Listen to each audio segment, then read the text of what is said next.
Hola, buenos días. Buenos días, chicas. Buenos días, mamitas. Aquí desde el consultorio solo para ellas, para darles una pequeña charlita sobre lo que es el carné perinatal. El carnet perinatal es un documento muy importante que toda gestante debe portar en su cartera toda vez que va a acudir a un establecimiento de salud para realizar su control prenatal. ¿Ya? El primer día que ustedes acudan a su control prenatal, ese día le van a dar, la obstetra le va a entregar un formato así que se llama carnet perinatal y que consta de dos caritas. ¿Ya? Este documento es muy importante porque acá está consignado en la primera parte lo que es datos de usted, ¿no? Es decir, esto es una historia clínica detallada de todos sus antecedentes, enfermedades o sus antecedentes obstétricos, es decir, cuántos bebés ha tenido, si sus embarazos han sido parto vaginal, parto por cesárea y otros. Lo vamos a ir detallando poco a poco, ¿ya?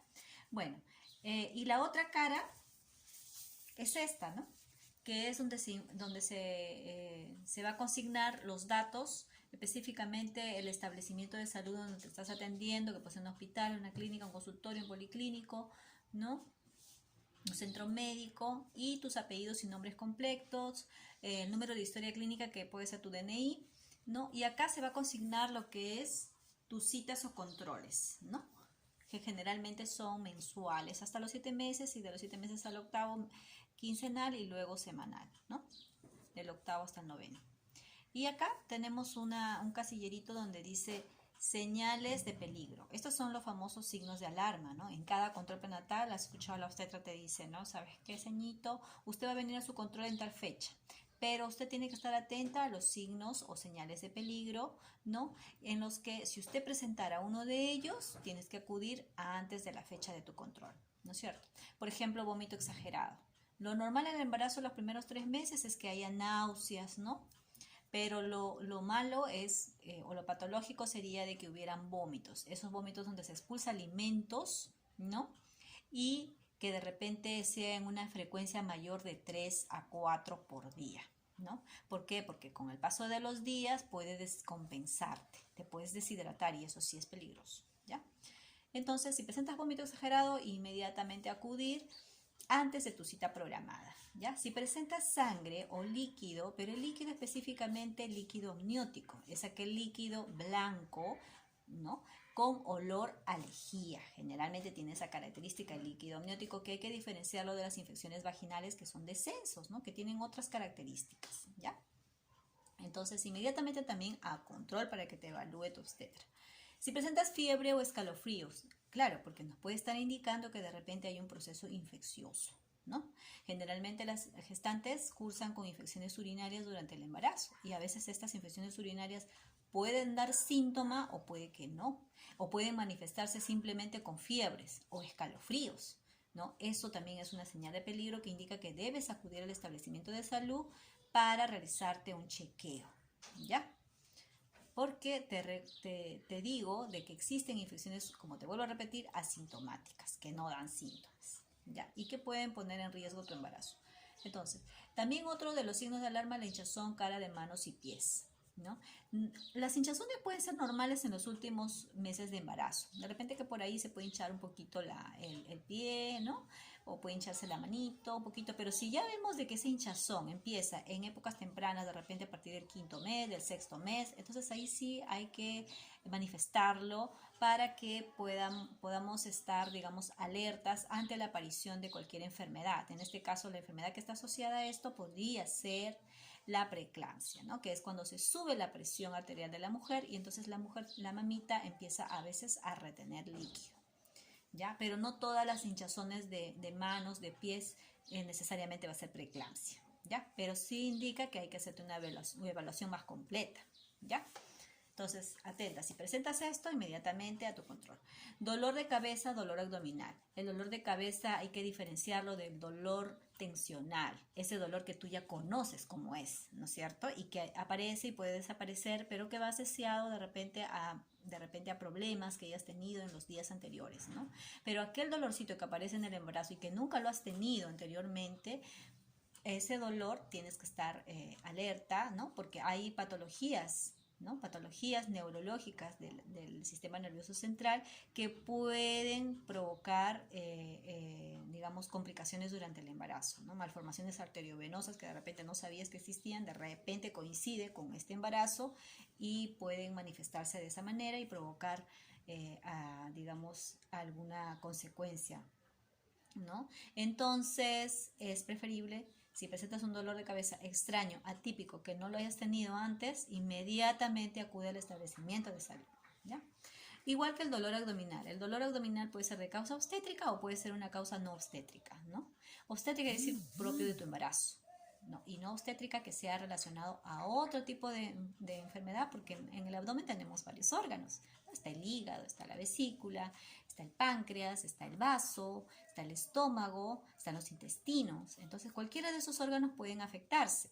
No necesariamente tiene que ser el dolor por una causa obstétrica. Para eso está el control, ¿no? Entonces el control prenatal y la consulta que debes hacer en el caso que presentaras algún dolor que no esté relacionado a tu embarazo. Pero esa diferenciación lo va a hacer, en este caso, el médico, el especialista que te evalúe, ¿ya? Entonces, si presentas este tipo de dolor, tienes que acudir al hospital, ¿sí? Muy bien. Entonces, tenemos acá, en esta parte del carnet prenatal, tenemos unos gráficos. Estos gráficos son importantes, ¿por qué? Porque en estos gráficos, este de acá es de la altura uterina. Acá vamos a ver cómo está creciendo tu bebito. Lo normal del desarrollo y el crecimiento del bebé es que esté entre el percentil 90 y 10, o sea, dentro de esta curva, ¿ya? Todo lo que está por debajo del percentil 10 es patológico, pues nos va a indicar que tu bebito no está creciendo adecuadamente, que está quedándose pequeño, ¿ya? Y si está por encima del percentil 90 es un bebé macrosómico, le llamamos bebito macrosómico, que es el bebito gordito, grande, ¿no? Y este bebito también puede tener complicaciones en el parto, porque tú sabes, de repente no es, es un bebé grande en una pelvis, así sea una buena pelvis, de repente que pueda tener alguna complicación en el pasaje del momento que tiene que atravesar los diferentes estrechos de la pelvis, ¿ya? Entonces puede haber complicaciones. Entonces lo ideal es mantenernos con una altura uterina dentro de estos percentiles, 10 y 90, o sea, dentro de esta curvita de acá, ¿ya? Y esto de acá es respecto a tu peso, ¿ya? Tu peso materno. ¿Cómo inicias durante el embarazo tu peso? Y cómo en el transcurso de cómo avanza tu embarazo vas ganando el peso. Entonces la ganancia de peso materno se registra acá, ¿no? Y esto es muy importante porque siempre va de acuerdo con la edad gestacional. Entonces esta ganancia no debe de ser menor del percentil 25 ni debe ser mayor del percentil 90. Debe estar en esta curva, ¿ya? Ahora, si una paciente es flaquita, o bueno, no flaquita, sino una paciente que tenga de repente un peso adecuado, con un índice de masa corporal adecuado. El índice de masa corporal es aquel que nosotros lo sacamos con el peso sobre la talla al cuadrado, ¿no? Entonces, lo multiplicamos 2 veces la talla y lo dividimos se divide con el peso. Peso sobre talla al cuadrado, ¿no? Si este es mayor de 20 hasta 25 lo consideramos normal, ¿ya? Entonces, si tienes ese índice de masa corporal entre valor de 20 a 25 lo consideramos normal. Entonces tu ganancia de peso, ¿cuánto debe de ser? De 10 a 15 kilos hasta el término del embarazo. Pero si tú estás empezando con un índice de masa corporal patológico mayor de 25, casi para 30, ¿no? 30, de repente 35, ya estás con obesidad, ¿no? Entonces, en ese caso, ya el incremento de peso, ¿no? Durante todos los meses de tu embarazo ya no va a ser el mismo, pues, no va a ser de 10 a 14 kilos, sino que va a ser máximo 7 kilos tu ganancia de peso, ¿ok? Muy bien. Entonces, para eso nos sirven estas gráficas, ¿ya? Algunos establecimientos no lo llenan, pero sería bueno que tú te fijes que lo estén llenando, porque estos son datos importantes, ¿no? Son datos importantes. Y esta parte de acá es la cartilla donde va a ir especificado tus controles. Acá se consigna todo lo que la obstetra va a realizar en cada control prenatal contigo, ¿no? Por ejemplo, vamos a poner acá la fecha de control, la edad gestacional, el tiempo de embarazo que tienes, el peso materno, la temperatura, la talla, vamos a poner acá también la altura uterina, presentación, cómo se encuentra tu bebé, si está cefálico, está de cabecita, ¿no? O está atravesado, ¿no? Esa es la presentación. La presentación no nos importa cuando es los primeros meses, pero después Después, más adelante, cuando llegas al octavo y noveno mes, ahí sí, ¿ya? Al octavo y noveno mes ya tenemos que tener una presentación cefálica, ¿ya? Entonces, acá se va a consignar esto, ¿ya? El movimiento fetal, frecuencia cardíaca fetal, edema, si es que hay, el edema es la hinchazón, el pulso materno, tu presión arterial, ¿no? Y te hacemos una pequeña consejería también cada control, ¿ya? Muy bien, y todos los meses continuamos así con tus controles. Entonces, bueno, esta parte de acá es la parte de la primera carita que te comenté, la historia clínica perinatal. La historia clínica perinatal, acá tenemos los datos en la parte superior de tus nombres, ¿no? Se pone tu nombre, tu domicilio, todo tu teléfono, a qué te dedicas, qué edad tienes, ¿no? Si eres menor de 15, mayor de 35. Menor de 15, mayor de 35, ¿por qué? Porque está asociado a malformaciones o alguna patología que se puede presentar, ¿no? Durante el embarazo. Son embarazos de riesgo. El primero, que es de gestantes adolescentes menores de 15 años, porque no hay un grado de maduración de sus órganos reproductores femeninos. El útero, las trompas, los ovarios no están completamente maduros. Entonces eso puede conllevar a un riesgo. Y también la parte nutricional, también que estas chicas a veces no se alimentan adecuadamente. Entonces los bebitos pueden tener algún grado de, digamos, de retardo en crecimiento, o pueden también ellas presentar alguna enfermedad, ¿no? Como por ejemplo la preeclampsia, ¿no?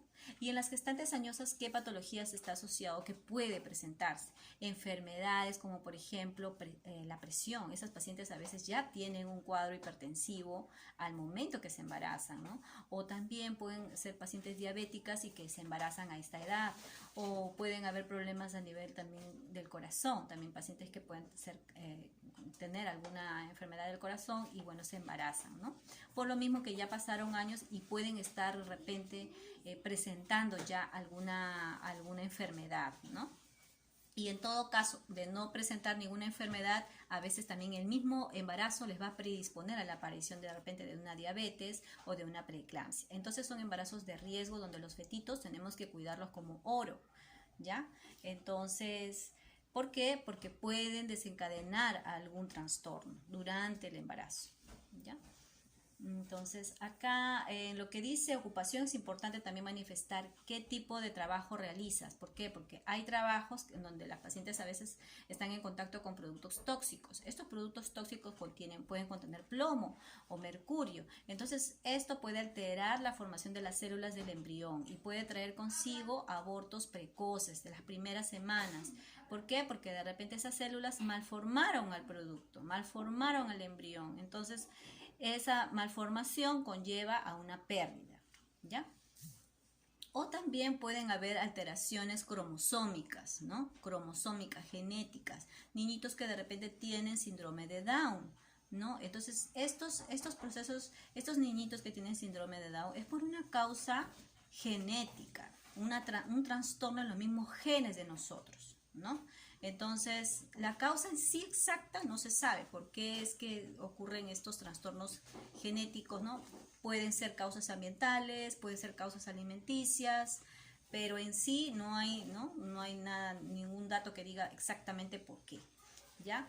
Entonces, pero sí hay, digamos, factores, ¿no? Factores de riesgo, por ejemplo, como ya les dije, la edad, ¿ya? Entonces, por eso es que al comienzo del embarazo, incluso antes del embarazo, se tiene que dar un soporte nutricio con ácido fólico, ¿no? Para prevenir también algunas malformaciones genéticas, ¿ya?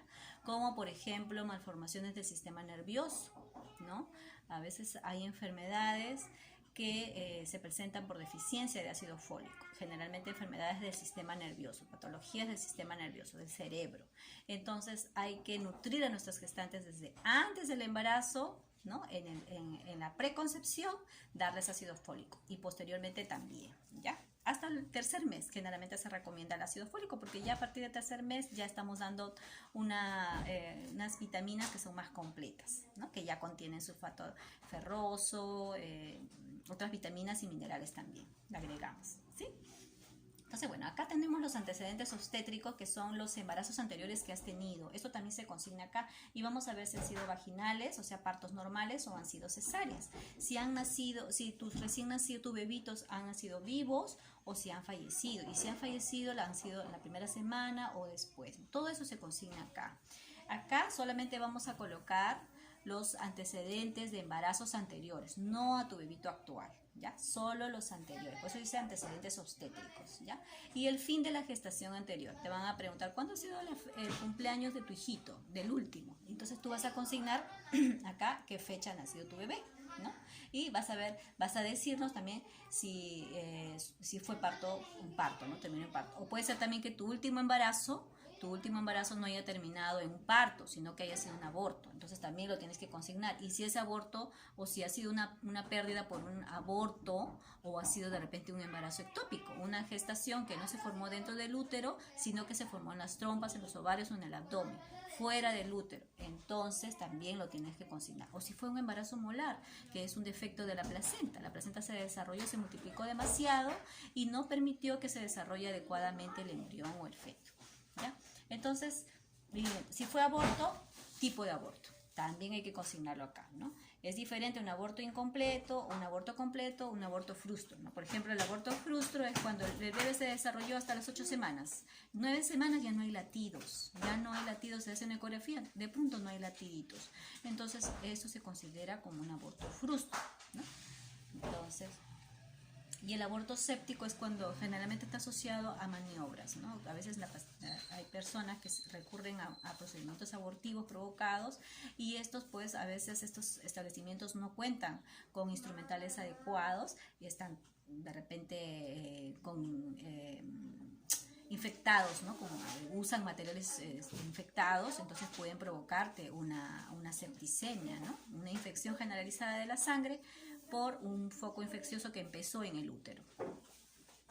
Antecedentes familiares. Acá se registra todos tus datos los datos de tu familia, mamá, papá, hermanos. De repente que tengan diabetes, que tengan presión, y acá todo lo que dice acá, TBC, neoplasia, epilepsia, diabetes. En los antecedentes personales son tuyos, que tú hayas tenido de repente aborto anteriormente, hayas tenido 2 o 3 abortos, que seas una paciente alcohólica, que sufras de asma bronquial, que tengas alguna cardiopatía, que te hayan operado, una cirugía pélvica uterina, un quiste de ovario, ¿no?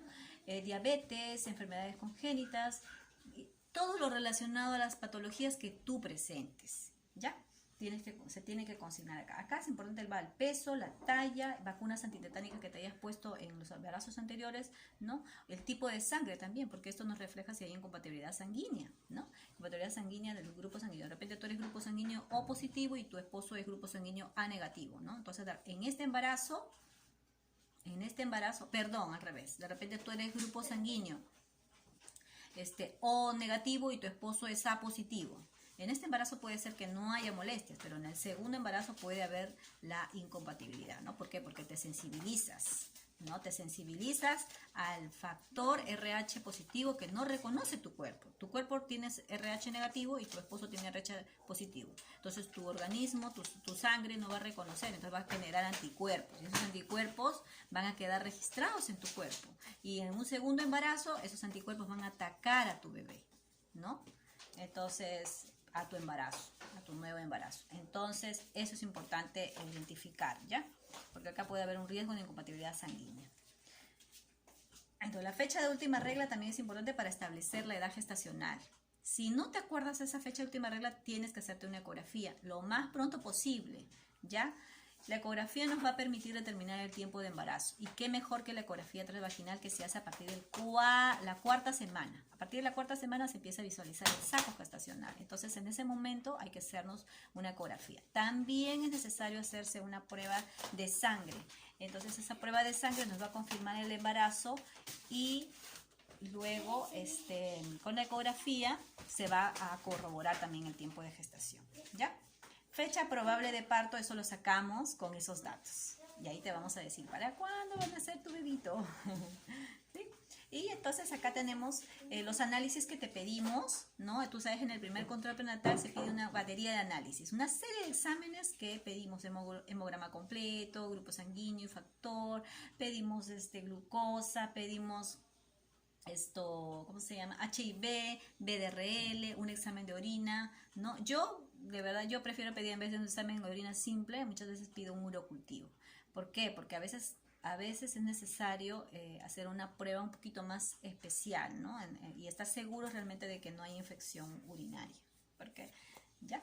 Entonces ya la experiencia nos va viendo a qué paciente le voy pidiendo examen de orina y a quién le debo de pedir un urocultivo mejor, ¿ya? Entonces, también un examen muy importante que te debes realizar en el control prenatal en el embarazo, te debes realizar tu Papa Nicolau y tu examen de mamas, ¿no? Es importante porque no es muy frecuente que haya cáncer de mamas durante el embarazo, pero puede coincidir. No es que el embarazo provoque el cáncer, sino de que de repente a veces hay pacientes que no se chequean, no se hacen su control ginecológico, no se hacen su Papa Nicolau, no saben. Y entonces cuando están embarazadas acuden al establecimiento. Entonces nosotros tenemos que hacerle un Papa Nicolau. Les decimos, haga su Papa Nicolau. Y hay que hacer, y a veces nos damos con sorpresas, ¿no? Y es lamentable, porque imagínense estar embarazada y que te den un diagnóstico de que tienes un cáncer y que ahorita tenemos que ver entre tu vida o la de tu bebé. Es muy penoso. Por eso es importante que se hagan el Papa Nicolau también, ¿ya? En otro día vamos a hablar de eso, ¿sí? Ya. Muy bien. Entonces es importante estos exámenes que te van a pedir en el primer control prenatal. También hay un examen que se llama TORCH, ¿ya? Que es el toxoplasma, son unos exámenes para descartar infecciones, ¿no? Estos exámenes generalmente pedimos en aquellas pacientes que han tenido abortos repetitivos. ¿Por qué? Porque esos abortos repetitivos pueden estar asociados a procesos infecciosos que hayan ellas contraído, ¿no? Como por ejemplo toxoplasma gondii, que es por un parásito que lo porta un gato, ¿no? O puede ser la rubiola, o el citomegalovirus, o puede ser el herpes, ¿no? Entonces, y otros, ¿no? Entonces, esto es importante, ¿ya? Pedir este examen si es que en el caso que tú eres una paciente que hayas tenido abortos a repetición, ¿ya? El TORCH se llama, ¿ya? Y lo demás, esta parte dice patologías maternas, dice terminación del embarazo, esto se llena cuando ya se ha producido tu parto o cuando ya estás en trabajo de parto, llenamos esto, ¿ya? Entonces, bueno, esto es el carnet perinatal en sí y es un documento muy importante que lo tienes que portar como si fuera tu DNI, ¿ya? Y recuerda siempre anotar todos los datos exactos, ¿sí? Dar una información precisa.